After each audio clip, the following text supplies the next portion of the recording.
Bem, gente, vamos começar. Primeiro, eu queria agradecer a presença de todos, agradecer a Fernanda Izab e a Raquel Mariano, que prontamente se disponibilizaram a participar da apresentação. Fico muito feliz com a presença de outros membros do, do nosso instituto. Eu sou Alês Clapp, sou o diretor da IPP e do Instituto Hécatos. A Raquel Mariano, ela é psicanalista e psicóloga, formada aqui pela EPP e pelo nosso instituto.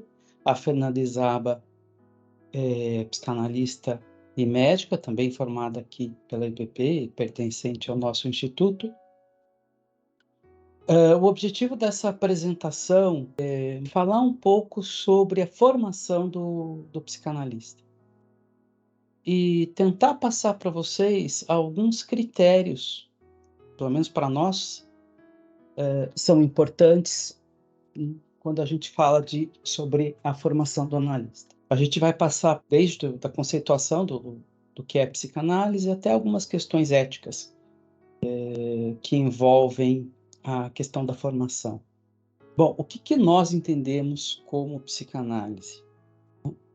Historicamente, a psicanálise ela vai surgir como um invento do Freud entre 1895 e já bem consolidada em 1910. As primeiras questões técnicas vão aparecer em estudos sobre histeria, como a questão da livre associação já aparece lá, a questão da neurose já aparece lá, e foi um método que ele foi inventado pelo Freud. Não existia psicanálise antes desse invento. Poderia existir ideias sobre o inconsciente, o que seria o inconsciente, ideias sobre o que seria uma neurose, isso já existia, mas a técnica psicanalítica não existia. Essa foi inventada pelo Freud. É uma técnica, um método de exploração do que o Freud veio a chamar de inconsciente, a psicanálise. Como que a gente define hoje o inconsciente? É aquilo que nos é desconhecido, ou seja, não nos é consciente, né? A raiz da palavra inconsciente é desconhecido em alemão, infinito e incognoscível. Isso tem algumas implicâncias quando a gente pensa a noção hoje do inconsciente, né? No sentido de que foi tendo uma evolução ao longo do tempo em relação ao que a gente pensava sobre o inconsciente.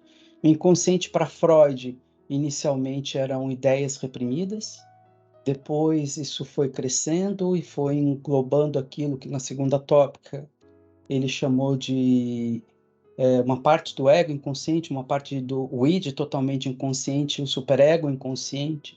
Isso ganha um novo corpo na obra de Melanie Klein, com a noção de fantasia, e depois isso ganha finalmente esses contornos que são trazidos aqui em Bio como o desconhecido, infinito e incognoscível que existe em cada um de nós.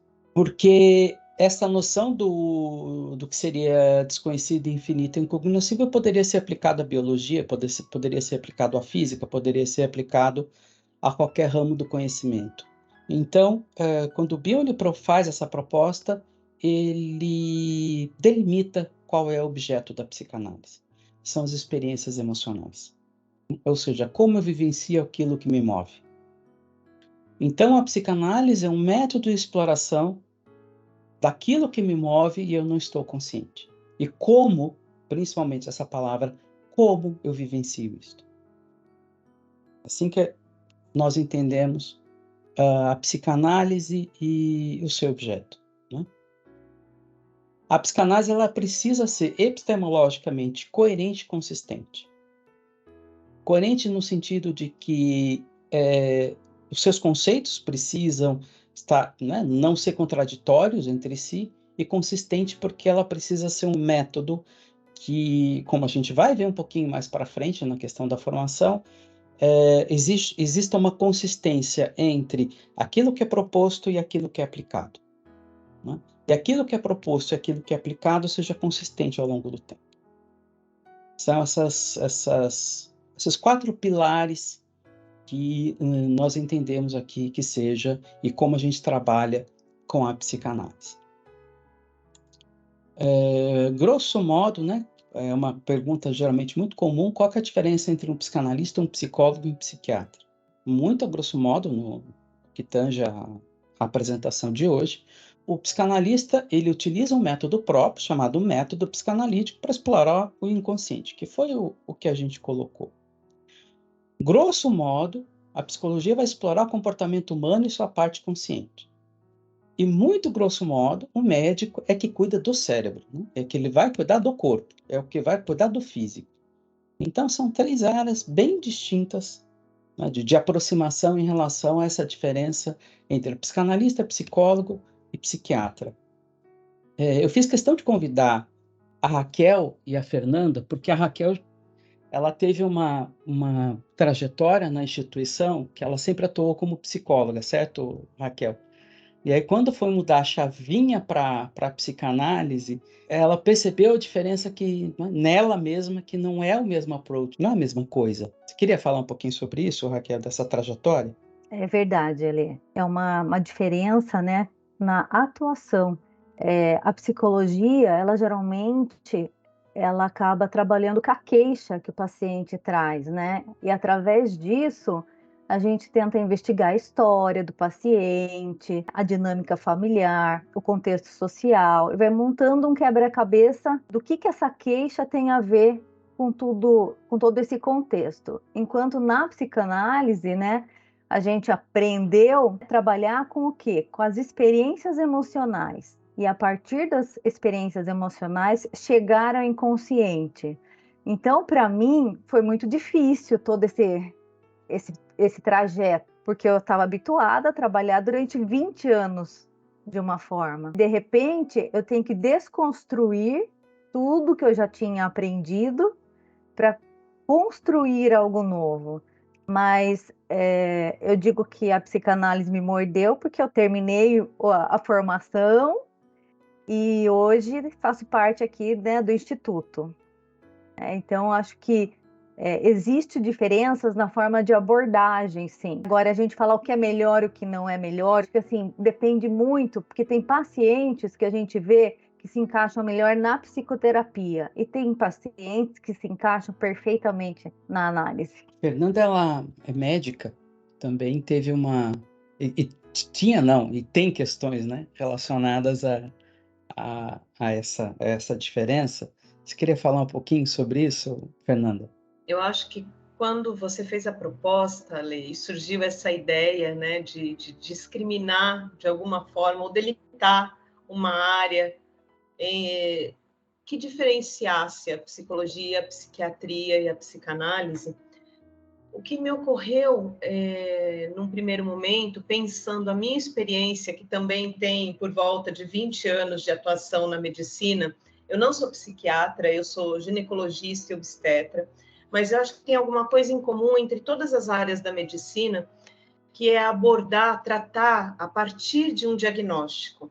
Um diagnóstico que pode ser feito tanto com exames laboratoriais, exames de imagem, vínculos epidemiológicos, mas que são, de alguma forma, o ponto de partida para que a gente possa trabalhar com aquele ser adoecido que está nas nossas frentes, nas nossas mãos, né?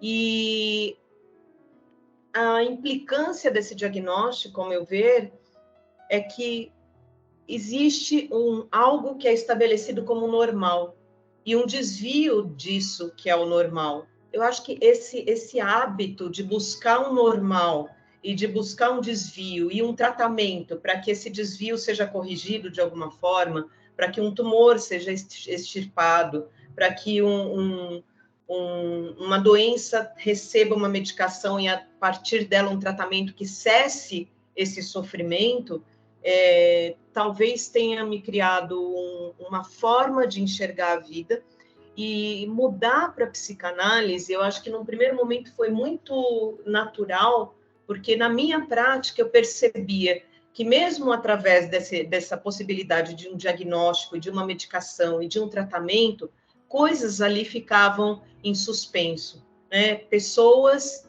seres humanos que estavam diante de mim, que apresentavam aspectos que a medicina não dava conta de abordar, e que a ideia de que algo era anormal provocava um ruído na minha mente.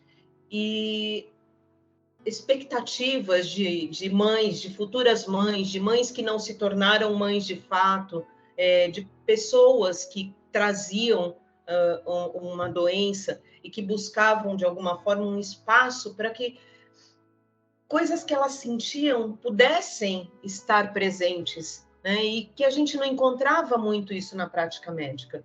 A prática médica era muito voltada para algo muito mais prático, mais objetivo, mais direto. Qual é o desvio? Qual é o problema? Como eu posso corrigir esse problema?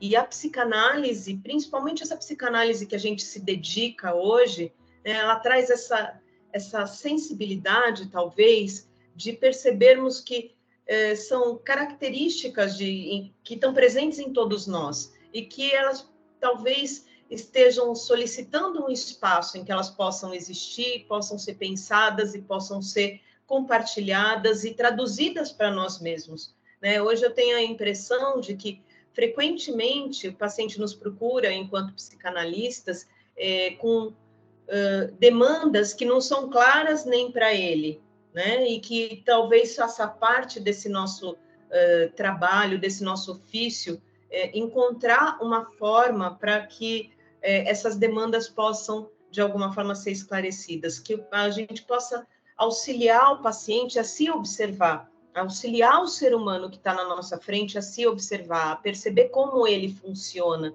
como ele opera, como ele se relaciona com ele mesmo, como ele se relaciona com o mundo. E isso, para mim, foi uma mudança não só de área de trabalho, mas uma mudança de forma de viver, de me colocar diante do mundo, de me relacionar comigo, de me relacionar com as minhas ideias e com as ideias dos colegas. E acho que essa ideia que a EPP e o Instituto trabalham tão profundamente, desse desenvolvimento em grupo, ela me é muito cara. Então, foi uma transição, tem sido, não foi? Né? Assim como a gente fala que a formação psicanalítica ela é continuada e ela nunca termina, eu acho que essa transição também é uma transição continuada. Né? Também eu experimento, assim como a Raquel, uma sensação de desconstrução e reconstrução, né? Uma transformação daquilo que eu era, naquilo que eu estou sendo nesse momento e que eu posso vir a ser daqui a pouquinho, daqui a 5 minutos e 10 minutos. Então, eu acho que num primeiro momento é isso que me encanta na psicanálise, nessa psicanálise particular que eu encontro aqui nesse espaço, que se tornou uma outra casa. Eu acho que talvez até mais casa do que a minha própria casa. Vou falar duas frases só para a gente seguir a apresentação. Clarice Lispector, que se eu não me engano, não se deve mexer nos defeitos de uma pessoa, porque você não sabe qual defeito sustenta uma pessoa. E outra ideia que eu venho trabalhando na minha cabeça, que me impactou muito e ainda reverbera, é quando o convidado de ontem, né, o Leandro ele propõe a troca da palavra de sintoma para dom. Trocar de sintoma para dom ainda me causa muito impacto e te permite olhar aquilo que o paciente traz como sendo um sintoma de uma outra forma, né? Com um outro olhar completamente distinto. Isso ainda me impacta profundamente, ainda reverbera dentro de mim essa questão desse normal, desse patológico, né? E desse vir a ser si mesmo. Seguindo a apresentação, Freud e as escolas de psicanálise. Bom, o Freud inventou o método psicanalítico. Ele não foi inventado, né?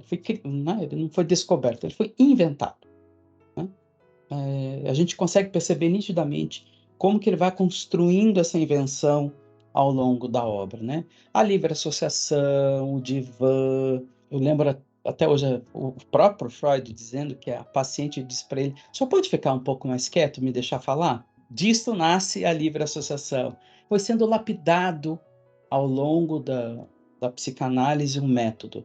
O Freud inicia esse método, mas também outros seguidores do Freud e da psicanálise também têm as suas contribuições. Por exemplo, a técnica kleiniana ela é distinta da técnica freudiana em vários aspectos. Primeiro que Freud se prontificava a trabalhar basicamente com as palavras. E Melanie Klein tratava de crianças, muitas vezes, antes do período ter uma linguagem verbal articulada estabelecida. Então, ela precisou desenvolver novos métodos para dar conta desse trabalho com crianças, por exemplo. E o mesmo método era aplicado em adulto. A partir dessas descobertas foram nascendo aquilo que a gente chama hoje de escolas de psicanálise. Basicamente, a gente tem a escola inglesa, que tem aí as suas subdivisões, a francesa, que também tem as suas divisões, a uruguaia e a americana. São algumas das grandes escolas de psicanálise. Por que esse tema é importante? Porque o método de formação em cada uma dessas escolas é distinto. Não se forma um psicanalista, porque o objetivo do encontro de hoje é sobre a formação. Na escola inglesa você tem uma metodologia, na francesa você tem outra metodologia, na uruguaia você tem outra metodologia, e na americana você tem outra metodologia. Inclusive critérios muito distintos entre elas. O método, apesar dele ter uma mesma base, ele tem as suas distinções. Esse é um tema muito importante quando a gente pensa na questão da formação. Como que a gente forma um psicanalista? Né? É através de uma coisa estabelecida por Freud, que é o tripé psicanalítico. Análise pessoal, conhecimento teórico, técnico e clínico, e um processo de supervisão. É o tripé estabelecido desde que Freud deu esse caráter, eu acho que na década de 20 do século passado, é seguido até hoje.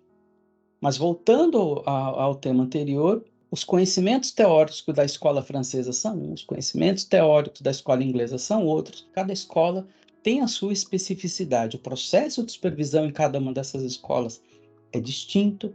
Então, cada escola tem a sua especificidade. E é isso que a gente vai ver agora, ponto a ponto. No que tange a conhecimentos teóricos, né?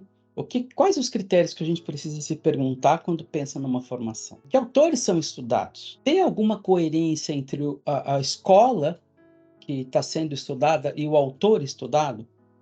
Por exemplo, né? Por exemplo, se eu falo de uma escola inglesa, eu estou estudando Melanie Klein? Eu estou estudando Bion? Eu estou estudando autores que pertencem a essa escola? Outra pergunta a se fazer quando a gente pensa numa formação.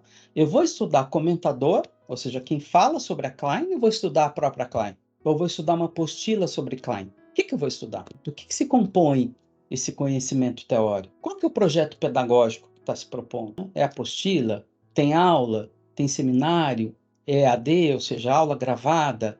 É online, como a gente está fazendo aqui essa reunião? Qual é a proposta pedagógica? Quantos alunos tem por sala? Qual o tamanho do grupo? Como que eu interajo com os meus colegas? Como que essa interação funciona? Como que eu converso? É um debate? É uma aula? É seminário? Seminário é quando você tem que estudar o texto antes do encontro? Ou é alguém que vem te dar uma aula? Qual que é o projeto pedagógico? Tem atividade extracurricular? Quais são as atividades oferecidas nessa instituição?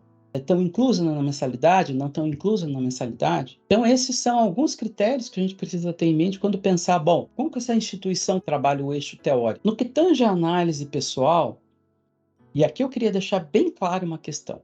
Estou falando de análise pessoal dentro de um processo de formação em psicanálise. Não estou falando de análise pessoal quando eu tenho uma demanda e vou procurar um profissional, tudo bem? Isso tem que ficar muito claro agora quando eu for tratar desse slide, tá? Critérios para você, durante sua formação, procurar um analista. Insisto, na formação de um analista. Eu faço análise ou faço psicoterapia?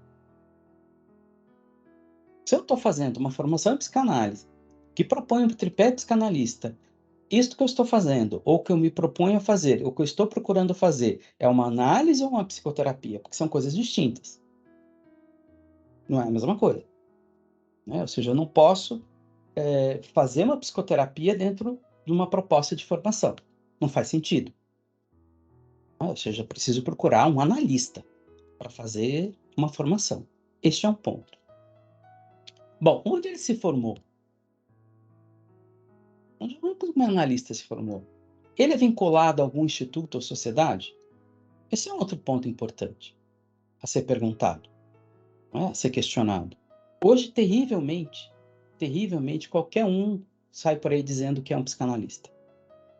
Você não sabe de onde que veio essa pessoa, qual foi a formação dela, onde ela está ligada. É uma deterioração dessa palavra psicanalista, que muito nos honra, incrível. Então, por isso que eu coloquei essa questão, onde formou o meu psicanalista? Esse psicanalista ao qual eu vou encontrar. Ele é vinculado, continua vinculado a alguma instituição séria e que propõe a ele uma formação continuada? Esse é um tema importante. Que escola de psicanálise trabalha? Por que eu coloquei esse ponto? Se a metodologia entre as escolas é distinta, como que você tem um analista de escola francesa numa formação de escola inglesa? Isso não faz muito sentido, porque a metodologia é distinta. Se você é paciente normal, procure um analista sério, formado numa instituição séria. Não precisa se preocupar com esse ponto. Mas uma vez que você está em formação, precisa ter essa coerência entre a análise que você está recebendo, a parte teórica que você está recebendo e a supervisão que você vai receber. Esses 3 eixos têm que estar em coerência. Uma vez que eles não estejam em coerência, é muito difícil você conciliar a psicanálise na sua cabeça. Né? Porque são escolas que têm muitas especificidades. E já adiantando uma pergunta que talvez possa aparecer, mas uma questão que possa aparecer, não, mas não seria ideal, então, a gente ter uma formação que inclua todas? Gente, eu estou há 20 e tantos anos estudando Bion, um único autor, há 20 e tantos anos. Como é que você estuda seriamente vários autores? Seriamente não faz sentido isso. Não é? Fazer um bem bolado entre todo mundo? Isso não faz sentido. Para mim, seriamente falando, né? A gente se dedica aqui, quantos grupos de estudos a gente tem? Melanie Klein, o Pedro cuida do Melanie Klein hoje, Capelli do Melanie Klein, eu cuido de 3, 4, 5 grupos de Bion, etc, etc. Porque a gente precisa estudar profundamente os autores. E uma questão muito simples, não dá tempo. Como é que você estuda Bion seriamente e Lacan seriamente? Você vai ler Klein, você precisa ler Klein, precisa se dedicar ao autor. Esse ponto para a questão da formação, eu acho muito sério. É um movimento, às vezes, comum que a gente encontra aqui na formação da IPP. No primeiro ano, uma troca de analista. Tá com uma cara de quem quer falar, Fernanda? Na verdade, eu estava com uma analogia que eu acho bastante simples de compreender nesse sentido, trazendo a própria medicina, que é assim, a partir de um determinado momento se compreendeu que não era possível que a gente se especializasse em todos os órgãos e aparelhos. E hoje você tem um ginecologista, você tem um pneumologista, você tem um neurologista, cardiologista, nefrologista, cada um cuida de um pedaço, porque tudo é muito profundo e precisa ser levado de uma forma muito séria e muito consistente. E eu acho que isso também se aplica a isso que você está dizendo. Né? Os estudos são muito aprofundados, e aprofundar um estudo e se dedicar a ele dentro da coerência daquela epistemologia é algo muito exigente, e eu acho que, de fato, não é possível que a gente queira abarcar todos ao mesmo tempo. Né? Mas é muito sério. Dulce, quer falar? Eu vou falar porque desde que a Raquel começou a falar da diferença, né, que ela percebeu da psicologia para a psicanálise, e como eu vivi isso como uma experiência, eu fiz psicoterapia durante muitos anos, né? Muitos anos. E depois, então, eu iniciei um processo de análise. E o que eu percebi, assim, era que eu falava sempre as mesmas coisas, né? As minhas queixas, os meus sintomas, o que quer que fosse que eu levasse para o consultório, era sempre a mesma coisa.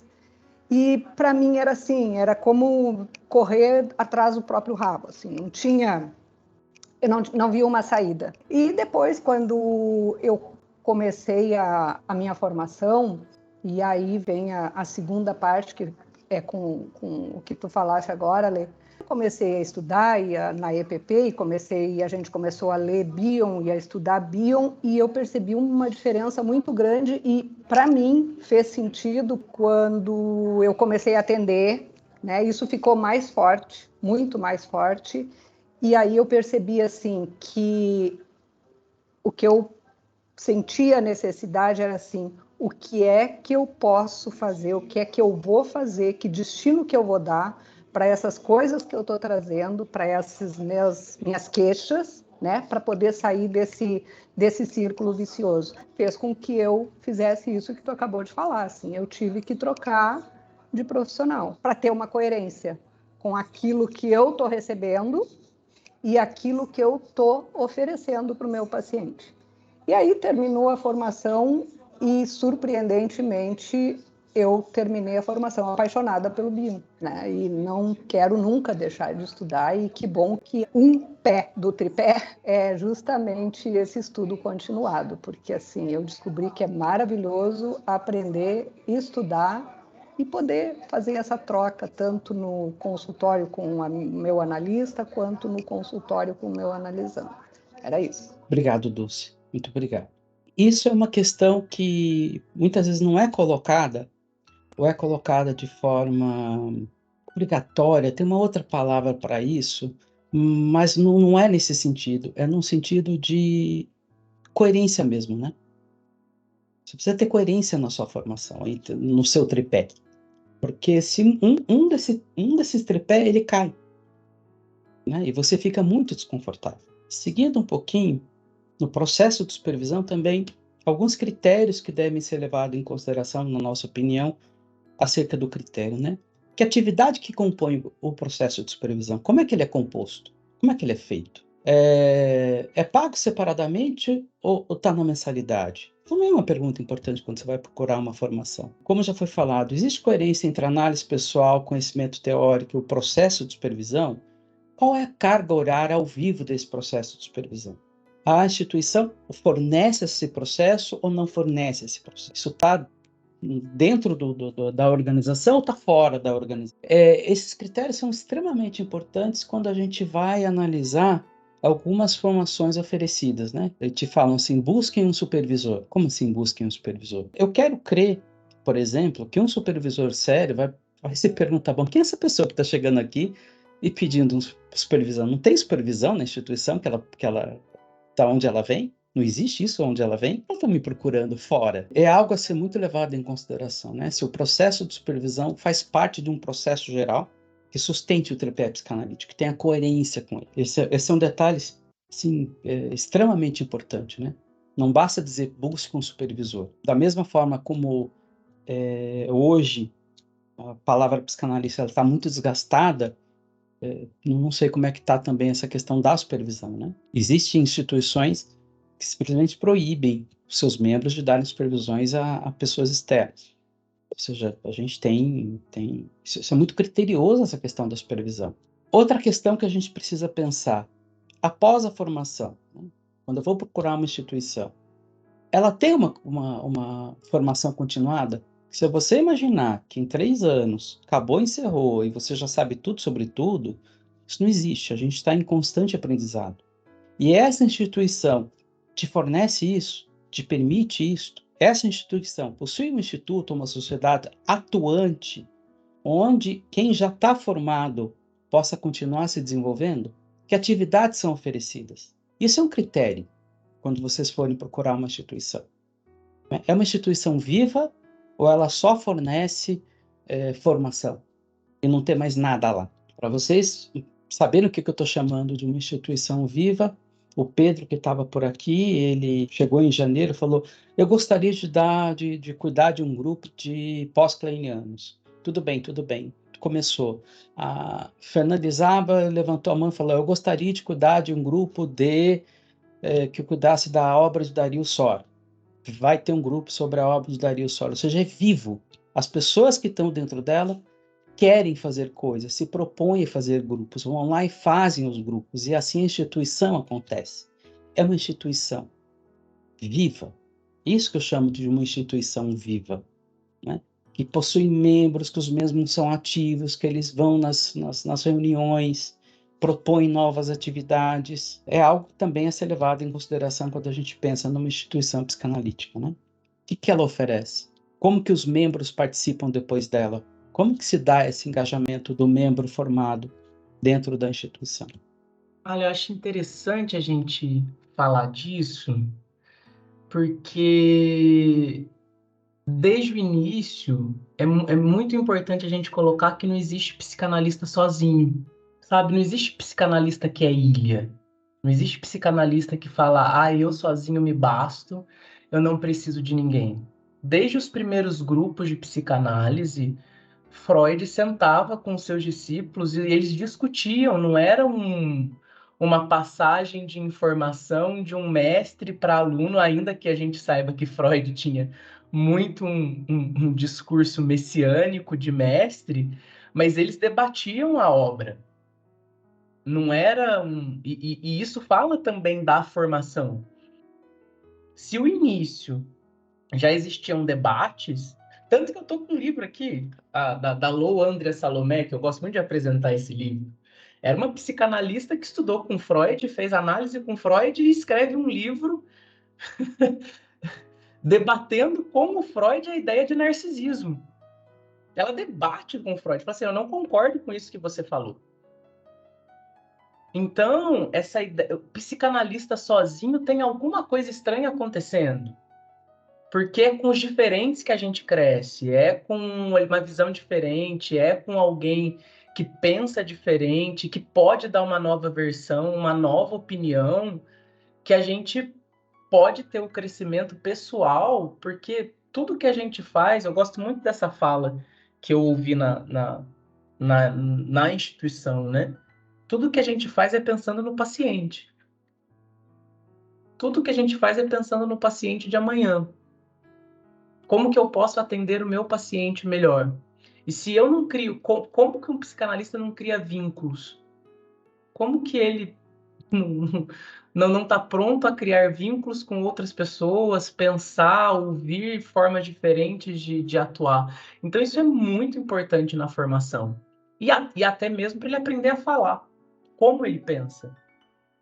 E isso a gente tem desde o princípio, pensando no EPP, desde o primeiro dia de aula. Desde o primeiro dia de aula, a gente se coloca a debater os textos e não numa versão messiânica. E isso é muito interessante.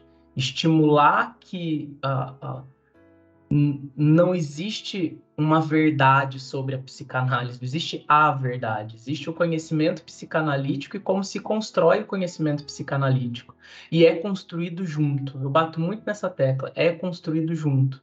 Os grupos aumentam junto o seu conhecimento.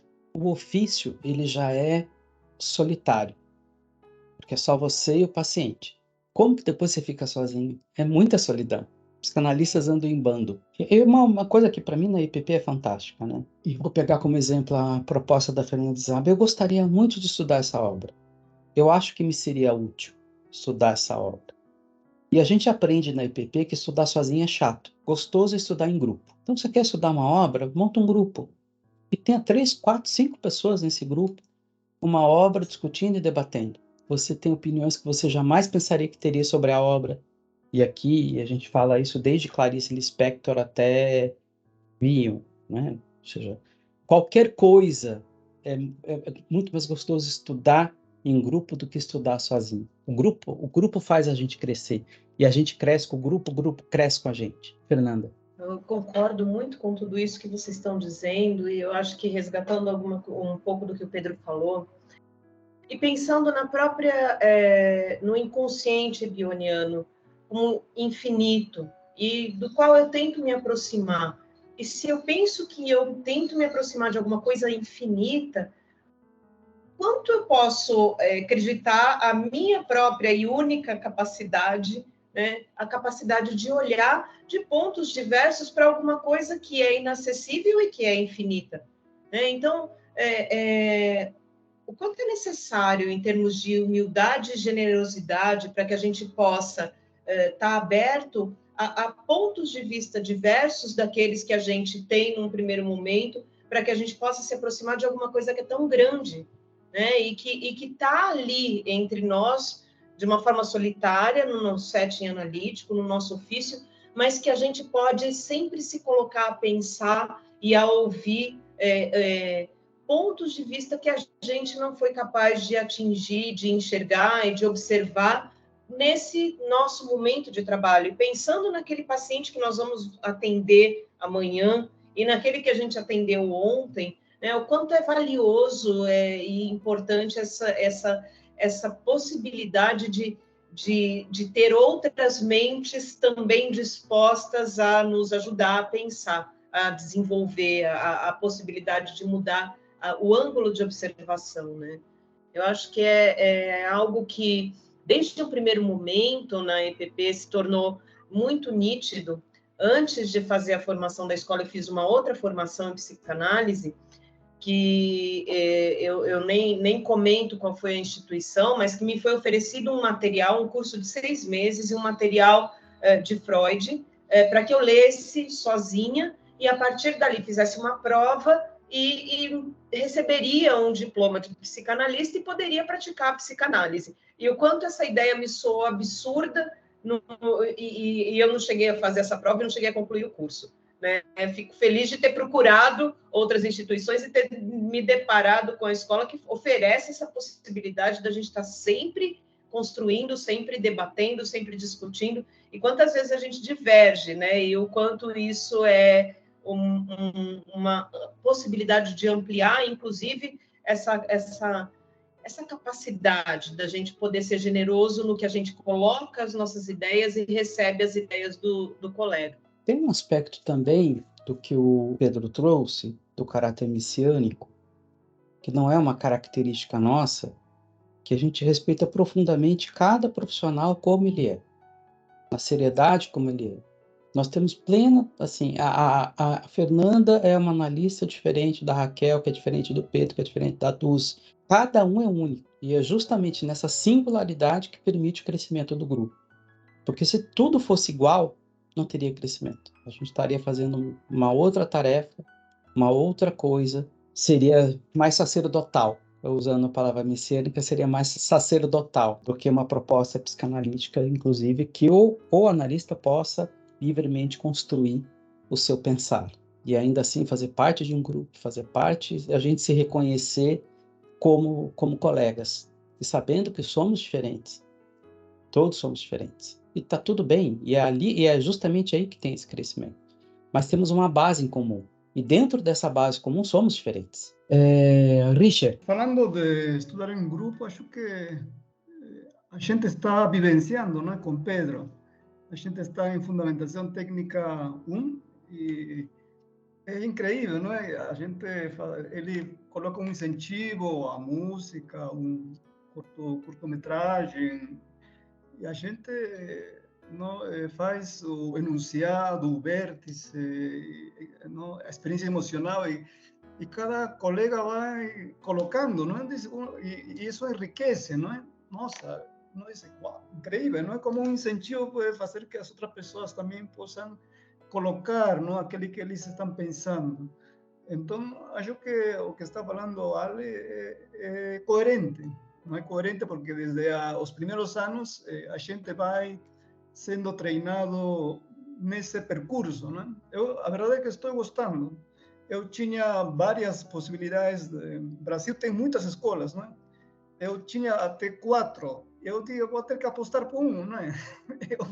Eu apostei pela EPP. Acho que minha intuição foi legal.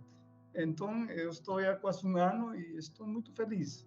Vamos lá, vamos a continuar e bom, eu queria compartilhar isso, né? Muito obrigado, Richard. Quer falar, Pedro? Não, é que essa parte que o Richard traz, toda a formação, ela precisa refletir na clínica de alguma forma. E você, Ali, começou a falar sobre isso também, o Richard de alguma forma falou, é preciso que o candidato a ser um psicanalista do futuro, ele descubra qual é a personalidade de psicanalista dele. E a formação, ela precisa dar espaço para essa pessoa se tocar e se descobrir. E como que se toca e se descobre? Ouvindo, falando, tendo tempo de silenciar. Então, por exemplo, tem grupos onde a pessoa só pode participar como ouvinte. Você fala assim, nossa, mas por que eu não posso participar como falante? Porque você tem que aprender a ouvir e conter a sua vontade de falar. Então tem grupo que se você só participa como ouvinte, você fica lá desesperado, porque todos os passos de uma formação, não só um texto que você leu de Freud, ou de Klein, ou de Bion, vai te ajudar na formação. Aquilo que você é como pessoa dentro da instituição te ajuda a formar como psicanalista a personalidade psicanalista, que é única, que é só sua. Não é de mais ninguém. Você não tem como ser Melanie Klein, não tem como ser Bion, não tem como ser Freud. Eles estão mortos. Descobrir isso só no consultório é muito ruim. Então, isso que o Richard falou, a gente pode falar, a gente pode se expressar, a gente ouve o colega, vê que o colega pensa de forma diferente, é uma expressão do psicanalista do futuro. Ele não vai ser psicanalista, ele é como se ele já fosse um psicanalista, só que ele só fosse atuar lá na frente. Então, isso é muito importante. A gente já falou, né, de algumas coisas que eu coloquei para ser levada em consideração, mas eu deixar mais explícito. Para eu fazer esse material, eu fiz uma pesquisa de quase 60 cursos, tá? Quando eu coloquei isso. Muitos só vendem apostilas, né? Tipo assim, olha, você me paga, eu te dou a apostila e você faz uma prova e pronto, você é psicanalista. Ou eu te dou uma apostila, você lê e você se autoriza. Eu te dou uma apostila e você procura um analista, um supervisor e me manda um atestado, ou seja, é venda de apostila. E muitas vezes, para fazer propaganda, bota lá tripé, mas de tripé mesmo não tem nada. Para você dizer que tem um tripé, você tem que ter todo esse projeto ao qual a gente estava se referindo. Não é uma tarefa fácil, fala assim, tem um tripé. Não, não é assim. Me dá um atestado de análise, um atestado de supervisão. Como assim? Como eu coloquei, não garante a qualidade da análise ou o processo de supervisão durante a formação. Porque imagine que alguém acredita que com a apostila se formou psicanalista, e você vai lá e se consulta com essa pessoa que se achou um analista. Aí você vai e se forma com uma pessoa, ou seja, você só pede para uma pessoa procurar um psicanalista. Como assim? Tem muito problema em relação a este tema hoje. Não garante a coerência do tripé, a gente já falou, não oferece a formação continuada, a carga horária realmente disso que a gente está vivenciando é mínima, muita coisa é colocada como atividade extra classe. O que eu quero dizer com isso?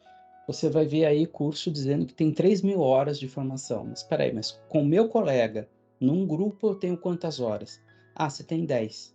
Então o que são as outras 3.000? Como assim tem 3.000 horas? Então, é uma coisa a ser levada em consideração. Se é online, quantas pessoas tem em cada grupo? Ou é a transmissão de uma aula para 300 pessoas? Do que nós estamos falando? É de interação? Como que se dá isso? Tem instituição que muitas atividades da formação não estão inclusas. Te dão um básico, depois te exigem vários outros módulos que simplesmente não estão na mensalidade.